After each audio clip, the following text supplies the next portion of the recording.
There's nothing like snook hook sets at dawn or catching a tarpon in the moonlight. Find your next fishing trip made easy on fishingbooker.com and experience the magic of the Sunshine State or any other destination on your fishing bucket list. Book a blue water adventure in search of sailfish or go snapper fishing with the kids. With over 6,000 captains and trips to choose from, planning your next one just got a whole lot easier. Download the Fishing Booker app on the Google Play or App Store or visit them online at fishingbooker.com to book your trip today. Hey everybody, listen up. I got mega huge news. Meat Eater Live is heading back out on the road. That's right. Join me and the crew. Clay Newcomb, Cal, Yanni, Spencer's going to be there. Phil the Engineer's going to be there. Meat Eater Live headed back out. Now, when you get every ticket, okay? Every ticket you buy, you get a signed copy of our new Meat Eater Outdoor Cookbook. This tour is celebrating the release of the book. Buy a ticket, get a signed copy, Meat Eater Outdoor Cookbook, wild game recipes for the grill, smoker, camp stove, and campfire, which I'll point out is a $38 value. Here's where we're going to go. April 23rd, the Mesa Arts Center in Mesa, Arizona. April 24, the Balboa Theater in San Diego. April 25, the Grove in Anaheim, California. April 27, the Crest Theater in Sacramento. April 29, the Union in Salt Lake City. April 30, the Egyptian in Boise. May 1, the Wilma Theater in Missoula. May 2, the Bing Crosby Theater in Spokane, Washington. May 4, Revolution Hall in Portland, Oregon. And May 5, the last day of the tour, Pantages Theater in Tacoma, Washington. For tickets and more information, visit the events page at themeateater.com. Hope to see you at the show. Welcome to the Wired to Hunt Foundation's podcast, your guide to the fundamentals of better deer hunting. And now, your host, Tony Peterson. Welcome to the Wired to Hunt Foundation's podcast, which is brought to you by First Light. Today's show is all about filling your buck tag in the opening days of bow season.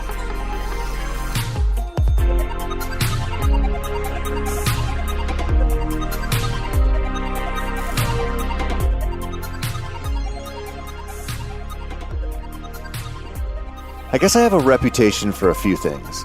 Being a hunting mentor and probably a hero to Mark Kenyon is definitely one of them. Hunting over water is another one.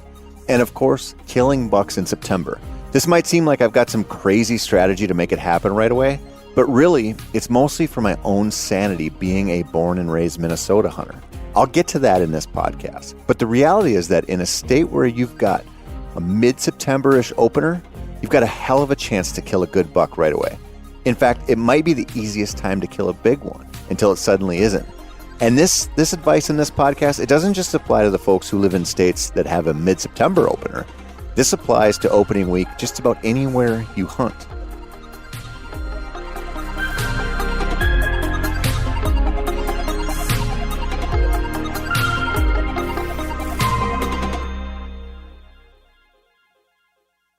For a lot of us, it's finally here, the bow opener.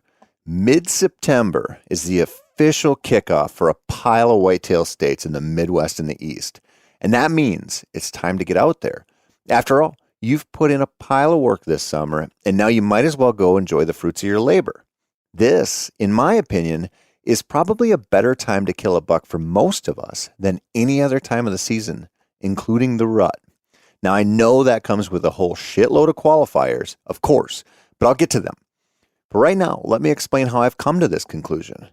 I've mentioned in the intro here that I'm a born and raised Minnesotan. And what we've got here is a lot of great fishing and some okay deer hunting. We've also got one of the earliest gun seasons in the country, which means that if you want to bow hunt the rut, you might be out of luck. As someone who has pretty much always bow hunted either public land or private land through permission, the gun season has always represented a big old pause button to my season. Almost worse than having 500,000 gun hunters out there on the first weekend in November is that the influx of guys getting the itch to hang stands and get into the woods to mess around starts a few weeks earlier. This reality has conditioned me to try to kill a buck in September and then move on to other states with more enjoyable season structures.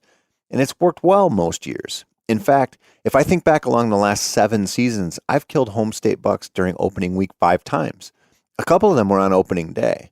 Now that might not be appealing to someone who has a whole season to hunt and a good place to do it on.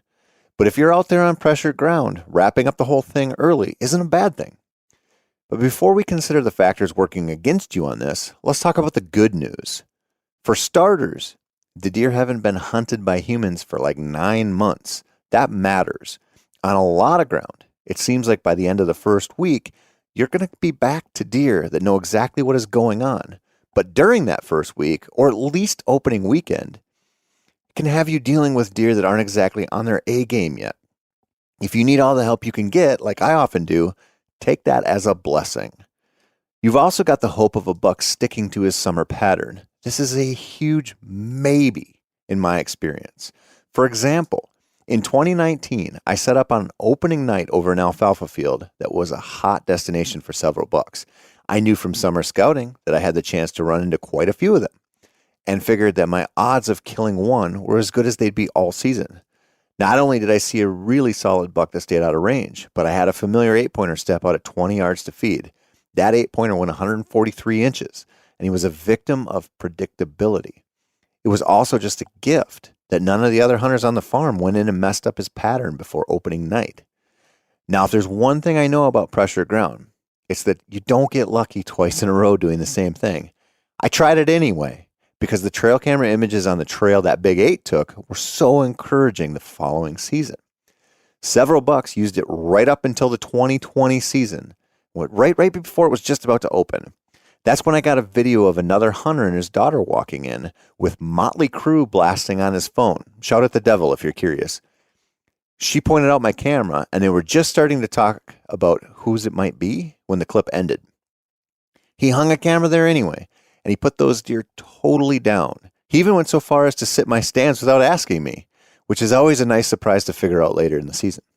Anyway, that summer pattern died before the season even opened up.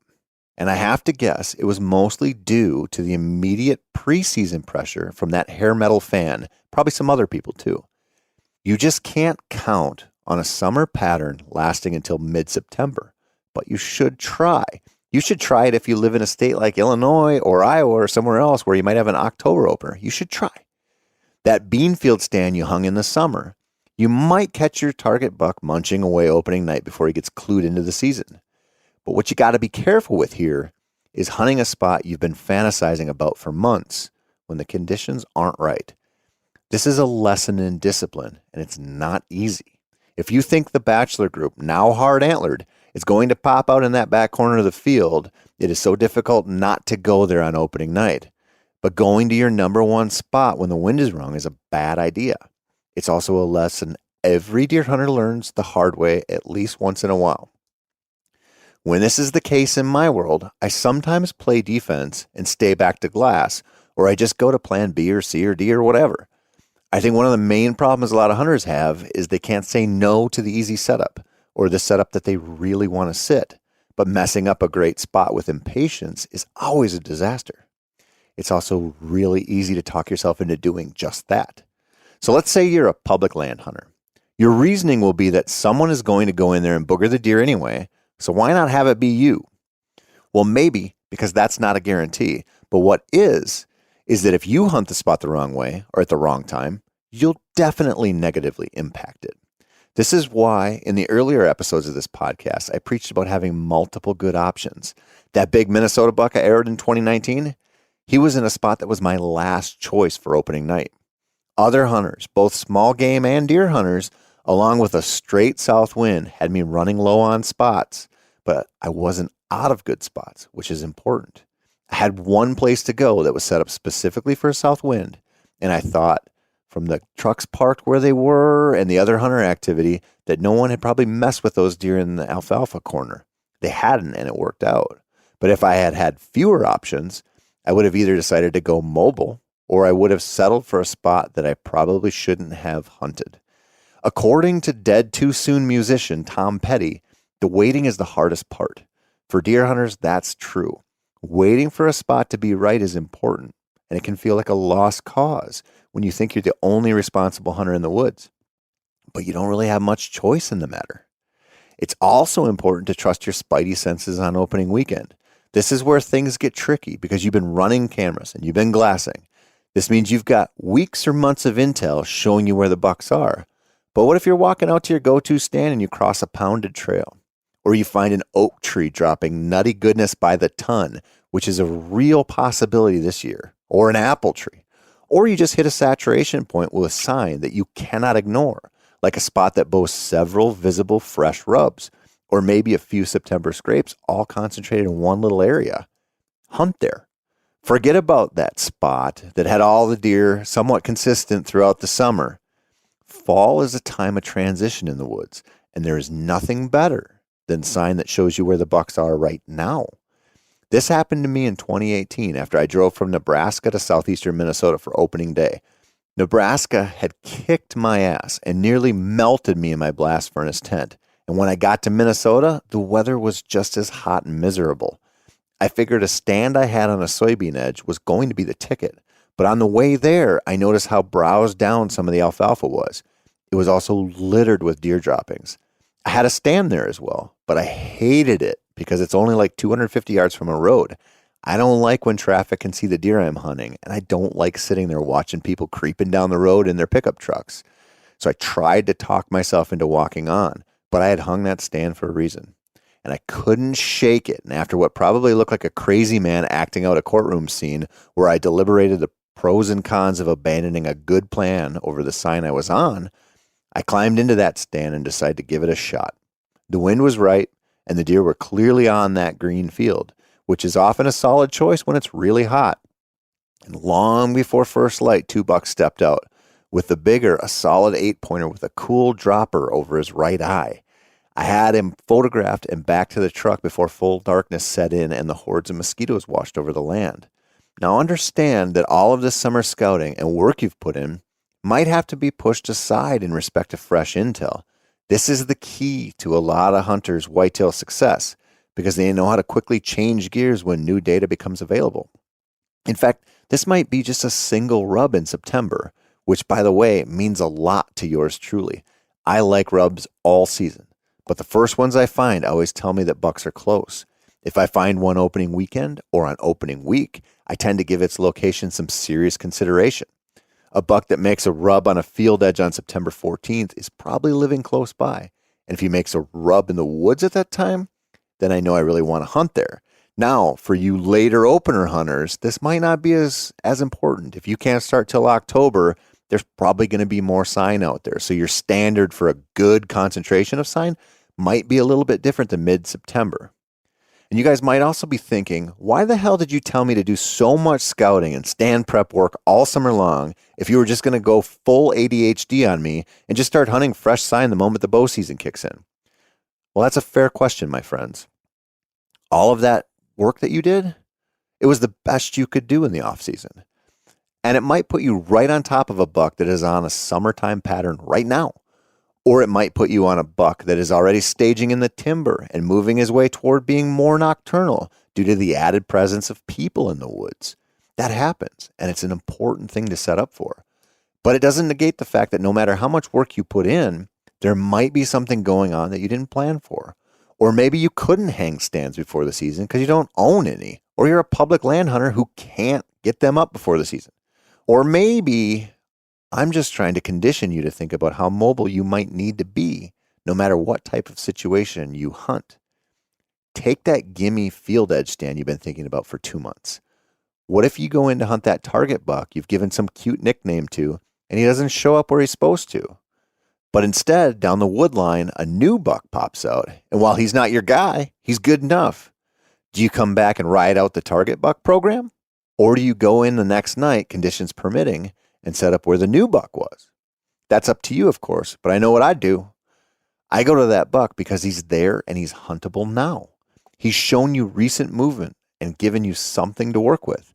Those bachelor groups from the summer, some of those bucks might be 3 miles away now. Others might just be hard antlered and shy and not willing to go fill their bellies in broad daylight. Any deer that is good enough for you, that does show you a willingness to put himself in danger is the one you should be hunting for right now. You should also be thinking about mornings. In one of our past episodes, I begged you to think about early season mornings and setting up for them if at all possible. That new buck that catches your eye, where did he enter the field? Where did he go to when he did? Where did he likely come from? Is there a way to get on him going back in the morning? The key to most of this stuff is to think about what's going to happen next. That buck might come out again tomorrow night in the field, or he might not. If he doesn't, why not? What happened, and how do you reset on him? While a lot of good hunters disagree with me on this, I think a pretty aggressive strategy for early season whitetails is generally the right call. It might not be necessary for the hunter who has a private spot and 3 weeks to hunt during the rut, but for a lot of us, getting on the deer that will work with us right now is important. Waiting for the rut can be an option, but it's also the strategy that most folks rely on. If you're a public land hunter, remember that, because it can come back to bite you right on your camo-covered ass. Work with what you've got now. Think about the food that might put a buck in front of you, but also the travel routes they'll take to get to the food and back to bed from it. If you see something actionable from one of your preset stands, use that. If not, keep hunting, keep looking. Now, this can seem overwhelming, but I look at it this way. The deer are out there. They're bedding, they're moving around, they're eating every day. Where they do those things is up to you to discover and then fine-tune. It's not easy, but there are some early season factors working in your favor. Oftentimes you get some rain to work with, which is a gift. Deer move in the rain a lot. Hunters don't like hunting in the rain, a lot. See where this is going? You also have a ton of cover to work with. Standing corn can be your ticket to accessing stand sites that will totally leave you exposed later in the season. In fact, a few years ago, I used this strategy to arrow a 9-pointer the second morning of the Minnesota season. I knew the field the bucks were feeding in and the potential route they'd take to get back to bed. I also knew it would be a long, hot, miserable walk through standing corn to get there in the dark. And it was. But I also saw several does and then arrowed a solid deer at 10 in the morning as he worked his way back to bed in mid-September. When it comes to opening week, whether that starts on September 1st or sometime in October for your given state, use what you can to your advantage. Instead of focusing on the negatives we hear so much about, focus on the positives. So what if your target buck moved on? Someone new will take his place. You can't hunt mornings because you're not supposed to? Prove those folks wrong by outworking them and outthinking the deer. And even if you hunt pressured deer, they couldn't have possibly been pressured too much in the last 9 months. So what? Rain is forecasted. It's transition time, and you've got a good chance as any right now to make it happen. So get out there and make it happen. And if you don't, that's okay. You'll find out why in the next episodes. But as for now, really think about executing your opening week plan. Stick to it unless the deer or the sign shows you something that demands an in-the-moment pivot. This is what you've been working for, and it's a great opportunity if you blend that discipline with a little freelance hunting. That's it for this week, my whitetail-loving friends. I'm Tony Peterson, and this has been the Wired to Hunt Foundation's podcast, which is brought to you by First Light. Be sure to check out our Wired to Hunt YouTube channel and visit themeateater.com Wired for more deer hunting tips, tricks, tactics, and strategies.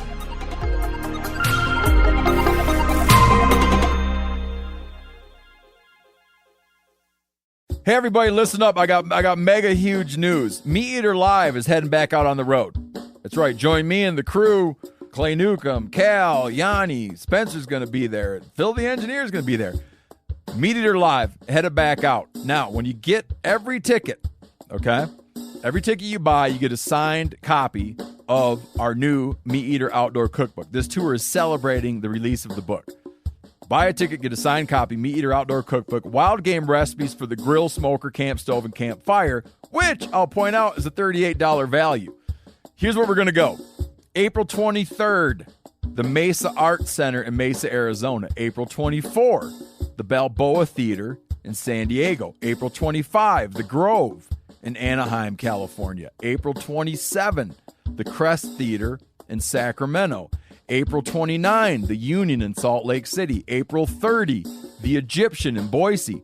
May 1, the Wilma Theater in Missoula, May 2, the Bing Crosby Theater in Spokane, Washington, May 4, Revolution Hall in Portland, Oregon, and May 5, the last day of the tour, Pantages Theater in Tacoma, Washington. For tickets and more information, visit the events page at themeateater.com.